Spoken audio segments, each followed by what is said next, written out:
Sir, today's Chanakya കേരളത്തിലൊരു തൂക്ക് സഭയാണ് പ്രവചിക്കുന്നത്. അത് മാത്രമല്ല ബി ജെ പിക്ക് ഒരു വലിയ മുന്നേറ്റവുമാണ് പ്രവചിക്കുന്നത്. അപ്പൊ യഥാർത്ഥത്തിൽ കേരള രാഷ്ട്രീയം ഇനി മുതൽ ബി ജെ പി നിയന്ത്രിക്കുമോ? ടുഡേസ് ചാണക്യ ചിലപ്പോഴൊക്കെ അവരുടെ പ്രവചനം ശരിയായിട്ടുണ്ട്. അത് ഏത് ജ്യോത്സ്യന്റെയും പ്രവചനം ചിലപ്പോൾ ശരിയാവും എന്ന് പറഞ്ഞതുപോലെ ഒരു കാര്യമാണ്. യഥാർത്ഥത്തിൽ ഒരിക്കലും വിശ്വസനീയമല്ലാത്ത ഒരു എക്സിറ്റ് പോൾ വെളിപ്പെടുത്തലാണ് ഇപ്പോൾ വന്നിട്ടുള്ളത്, ടുഡേസ് ചാണക്യയിൽ വന്നിട്ടുള്ളത്. അതിന് പല കാരണങ്ങളുണ്ട്. ഒന്നാമത്, തൂക്ക് മന്ത്രിസഭ എന്നത് കേരളത്തിൽ വരാനുള്ള സാധ്യത വളരെ കുറവാണ്. എല്ലാ എക്സിറ്റ് പോളുകളും പ്രീ പോളുകളും എല്ലാം കാണിക്കുന്നത്, ഒന്ന്, ഇപ്പോൾ ഭരിച്ചുകൊണ്ടിരിക്കുന്ന ഗവൺമെന്റ് മുമ്പ് 99 സീറ്റുമായി വന്ന ഗവൺമെന്റ് ആണ്.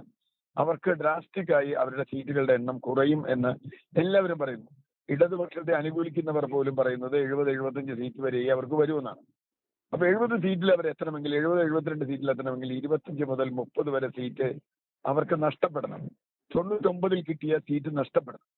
അങ്ങനെ 30 സീറ്റ് നഷ്ടപ്പെടുന്ന ഒരവസ്ഥയുണ്ടെങ്കിൽ തീർച്ചയായും അത് 30 സീറ്റിൽ നിൽക്കില്ല എന്നും അത് വലിയ തോതിൽ മാറ്റമുണ്ടാകുമെന്നും അത് UDF-ന് അനുകൂലമാവുമെന്നും കരുതുന്ന ഒരാളാണ് ഞാൻ. കേരളത്തിൽ അങ്ങനെ ഏതെങ്കിലും തരത്തിൽ 30 സീറ്റ് ഒരു ഗ്രൂപ്പിന് നഷ്ടപ്പെടുകയാണെങ്കിൽ മറ്റുള്ളവർ അതിന്റെ വലിയ ഗുണഭോക്താക്കൾ എതിർശക്തികളായിരിക്കുമെന്നതാണ്.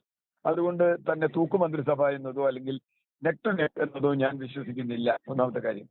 രണ്ടാമത്തെ വിഷയം, NDA-ക്ക് വലിയ തോതിൽ വോട്ട് കിട്ടും, 11 സീറ്റ് വരെ NDA-ക്ക് കിട്ടുമെന്ന് പറയുന്നത് കേരളത്തിന്റെ രാഷ്ട്രീയത്തിന്റെ ബാലപാഠം അറിയുന്ന ആളുകൾക്ക് അംഗീകരിക്കാൻ കഴിയില്ല. കാരണം ഞാൻ എന്റെ കണക്കിൽ പരമാവധി 2 അല്ലെങ്കിൽ അങ്ങേറ്റം 3, ഭാഗ്യം വീണാൽ 3 സീറ്റിൽ കൂടുതൽ NDA-ക്ക് ഒരു കാരണവശാലും കേരളത്തിൽ കിട്ടാൻ പോകുന്നില്ല. ഒരു കാരണവശാലും.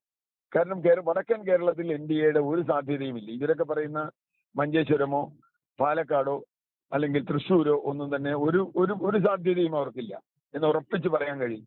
മാത്രമല്ല, ഈ ഒരു ജില്ലയിലെ മൊത്തം വോട്ടെടുത്ത് നിയോജക മണ്ഡലങ്ങളിലേക്ക് അത് എക്സ്ട്രാപ്പുലേറ്റ് ചെയ്യുന്ന ഒരു രീതിയാണ് ഇവർ ചെയ്തിട്ടുള്ളത്.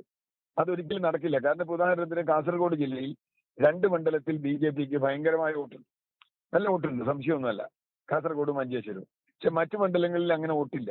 അപ്പൊ ഒരു ജില്ലയിലെ മൊത്തം വോട്ടെടുത്ത് അവർ എക്സ്ട്രാപ്പുലേറ്റ് ചെയ്യുമ്പോൾ തീർച്ചയായും ഈ 2 മണ്ഡലങ്ങളിൽ BJP-ക്ക് വോട്ട് കൂടുതലുണ്ടെന്ന് തോന്നുന്നു. കാരണം മറ്റു മണ്ഡലങ്ങളിൽ വളരെ കുറവാണല്ലോ വോട്ട്. അപ്പോ അവിടെ സീറ്റ് കിട്ടും എന്ന് വേണമെങ്കിൽ വാദിക്കാം. അതൊരു വശമാണ്. രണ്ടാമത്, കേരളത്തിന്റെ തെക്കോട്ട് കടന്നാൽ ഇത്തരത്തിൽ വലിയ തോതിൽ BJP-ക്ക് വിജയിക്കണമെങ്കിൽ അത് CPM-ന്റെ വോട്ടിൽ നിന്ന് തന്നെ എടുത്തു വേണം വിജയിക്കാൻ. കാരണം ഈ തെരഞ്ഞെടുപ്പിൽ വളരെ കൃത്യമാണ്, കോൺഗ്രസിന് UDF-നെ സംബന്ധിച്ചിടത്തോളം അവരുടെ BJP-യിലേക്ക് പോകാനുള്ള വോട്ടുകൾ ഏതാണ്ട് എല്ലാം പോയി കഴിഞ്ഞിരിക്കും. വലിയ തോതിൽ ഇനി പോകാനില്ല. നായർ വോട്ടായാലും ഈഴവ വോട്ടായാലും അത്തരം വോട്ടുകൾ പോയി കഴിഞ്ഞിരിക്കുന്നു, അവർക്കില്ല. അവരുടെ ബേസ് എന്ന് പറയുന്നത് ന്യൂനപക്ഷങ്ങളാണ്. അപ്പൊ ഇത്രയും സീറ്റ് ഇവർക്ക് കിട്ടണമെങ്കിൽ അത് തീർച്ചയായും LDF-ന്റെ വോട്ടിൽ നിന്ന് കിട്ടണം. 11 സീറ്റ് ഇവർക്ക് കിട്ടണമെന്ന് പറഞ്ഞാൽ LDF-ന്റെ വോട്ടിൽ നിന്ന് അത്രയും കുറഞ്ഞാൽ പിന്നെ തൂക്കുമന്ത്രിസഭ എന്നുള്ള ക്വസ്റ്റ്യനേ ഇല്ല. ഇപ്പൊ തന്നെ ഒരു എതിർ വികാരമുള്ള LDF, അത് ഇവർക്കുള്ള BJP ഇത്തരത്തിൽ വോട്ട് പിടിച്ചാൽ, പ്രത്യേകിച്ചും ആലപ്പുഴ അല്ലെങ്കിൽ കൊല്ലം, തിരുവനന്തപുരം, പത്തനംതിട്ട സ്ഥലങ്ങളിൽ വോട്ട് പിടിച്ചാൽ, അതിൽ പത്തനംതിട്ട ഒഴിച്ച് ബാക്കി എല്ലാ സ്ഥലത്തും അതിന്റെ ദോഷമുണ്ടാകാൻ പോകുന്നത്, പത്തനംതിട്ട പോലും കുറച്ചുണ്ടാവും, ഉണ്ടാകാൻ പോകുന്നത് LDF-നാണ്. പ്രത്യേകിച്ചും തിരുവനന്തപുരം പോലെയുള്ള സ്ഥലങ്ങളിൽ. കാരണം LDF-ന്റെ സീറ്റ് നഷ്ടപ്പെടും. അത് LDF-നാണ് അവിടെ സീറ്റ് ഉള്ളത്, അതാണ് കാര്യം. ആ സീറ്റ് പോകണമെങ്കിൽ അത് LDF-ന്റെ സീറ്റിൽ നിന്ന് പോകണം. അതിനുള്ള സാധ്യത ഉണ്ടോ എന്നതാണ് ചോദ്യം. അങ്ങനെ വരികയാണെങ്കിൽ തൂക്കുമന്ത്രിസഭ വരില്ല. UDF-ന് വലിയ തോതിലുള്ള നേട്ടം അതുകൊണ്ടുണ്ടാവും. പല സ്ഥലങ്ങളിലും BJP അങ്ങനെ വോട്ട് പിടിച്ചാൽ UDF ആയിരിക്കും ജയിക്കുക. ഇത് കേരളത്തിന്റെ ഒരു പ്രത്യേക രാഷ്ട്രീയ കാലാവസ്ഥയാണ്. മൂന്നാമത്തെ ഒരു വിഷയം, തൂക്കുമന്ത്രിസഭ എന്ന് പറയുന്നത് കേരളത്തെ സംബന്ധിച്ചിടത്തോളം നമ്മൾ ഇതുവരെ കണ്ടിട്ടില്ല. ആകെ ഉണ്ടായത് 2011-ലാണ്. 2011-ൽ VS സർക്കാരിന്റെ തുടർഭരണം ഉണ്ടാകുമെന്ന് പൊതുവെ നമ്മളൊക്കെ തന്നെ പ്രതീക്ഷിച്ചിരുന്ന ഘട്ടത്തിലാണ് അവിടെ 2 സീറ്റിന്റെ ഭൂരിപക്ഷത്തിൽ UDF വരുന്നത്. അത് തന്നെ ഗവൺമെന്റിനെതിരായ കുറച്ച് വികാരമുണ്ട്, പക്ഷെ അത്ര വലിയ വികാരം ഉണ്ടായില്ല. കേരളത്തിൽ ഭരണം മാറുന്ന ഒരു ചേഞ്ചിങ് ടെൻഡൻസിയുടെ ഭാഗമായി ഉണ്ടായതാണ് എന്നാണ് കരുതുന്നത്. മാത്രമല്ല, മറ്റ് CPM-ലെ ചില ആന്തരിക ഘടകങ്ങളും അതിനകത്ത് കാരണമായിട്ടുണ്ട്. അല്ലെങ്കിൽ അന്ന് തുടർഭരണം LDF-ന് ഉണ്ടാവേണ്ടതാണ്. അപ്പൊ അന്ന് ഉണ്ടായില്ല. അതിന് കാരണം ഇതാണ്. അപ്പൊ തീർച്ചയായിട്ടും അന്നൊരു ബാലൻസിങ് ആയി. അങ്ങനെ ഒരു സാഹചര്യം അല്ല കേരളത്തിൽ ഇന്നുള്ളത് എന്ന് ഞാൻ ഉറച്ചു വിശ്വസിക്കുന്നു. LDF-നെതിരായി ഇപ്പൊ എല്ലാ സർവേകളിലും LDF-നെതിരായ ഒരു വികാരമുണ്ട് എന്ന് അവർ സമ്മതിക്കുന്നതുകൊണ്ടും അവർ അതിനെ കണ്ടെത്തുന്നതുകൊണ്ടും ഞാൻ കണക്കാക്കുന്നത് ചാണക്യയുടെ ഈ പ്രവചനത്തിന് ഒരടിസ്ഥാനവുമില്ല.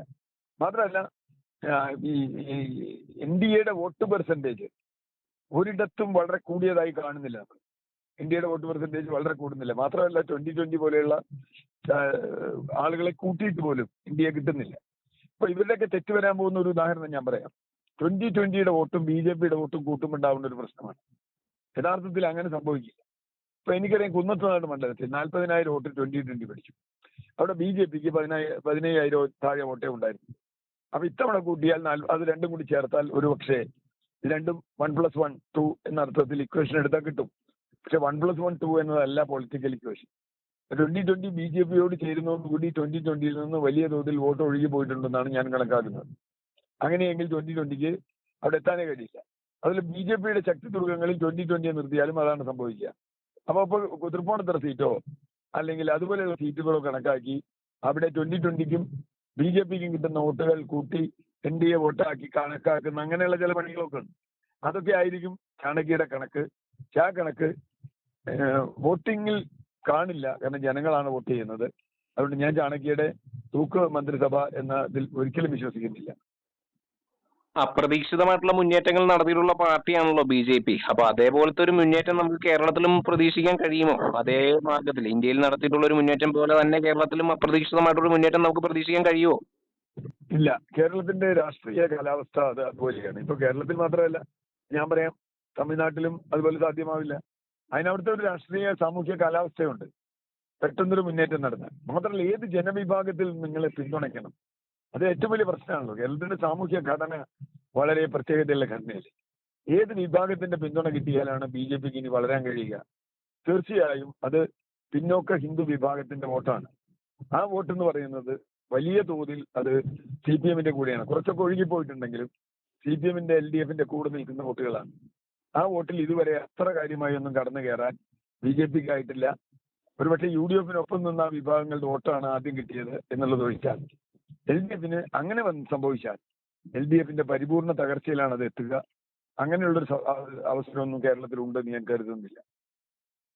38% വോട്ടാണ് LDF-ന് ചാണക്യ പ്രഡിക്റ്റ് ചെയ്തിരിക്കുന്നത്. 40% വോട്ടാണ് UDF-നും പ്രഡിക്റ്റ് ചെയ്തിരിക്കുന്നത്. അതോടൊപ്പം തന്നെ 20%-ത്തോളം വോട്ടുകളാണ് BJPക്ക് വേണ്ടി പ്രഡിക്റ്റ് ചെയ്തിരിക്കുന്നത്. ഇതിനെങ്ങനെ നോക്കി കാണുന്നു? അത് തെറ്റ് തന്നെയാണ്. കാരണം എന്താ വെച്ചാൽ 20% വോട്ടിലേക്ക് ഒരു കാരണവശാലും BJP കേരളത്തിൽ എത്താൻ പോകുന്നില്ല.